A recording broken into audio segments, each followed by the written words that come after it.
You have the Samsung Galaxy. This is the A11. It looks like this. Make sure we're talking about the same phone. And you unfortunately have forgotten your PIN, pattern, or password. Whatever you do, you can't remember it.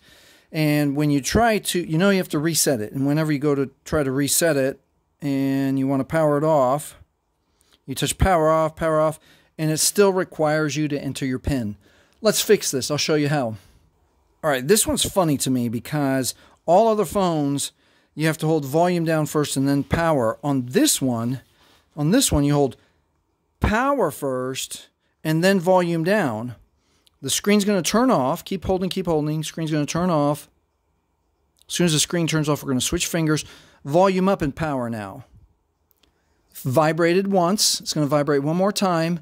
And the logo comes up and we let go with both fingers. Now that will bring up the Android recovery menu. And that's what we need. All right, at the Android recovery menu, we're going to scroll down with volume keys to wipe data factory reset. And let's pause right there and read this. If your phone is reset, you may need to enter the Google account information, email address, and password associated with this phone to be able to use it again. If you set up this phone with your Google or your Gmail account, you will 100% still need to log in with your Google or Gmail account.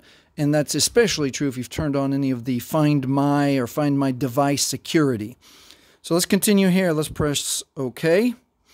Wipe all user data. This cannot be undone. Scroll down once and OK with power. And then after just a few more seconds, we can see that the data wipe is complete.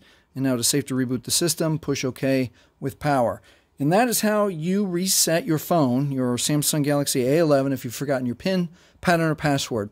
Hey, if this has helped you, please like, please subscribe. Thanks for watching. Hey, and if this works for you and you want some tips on how to make your phone run faster, watch this video next.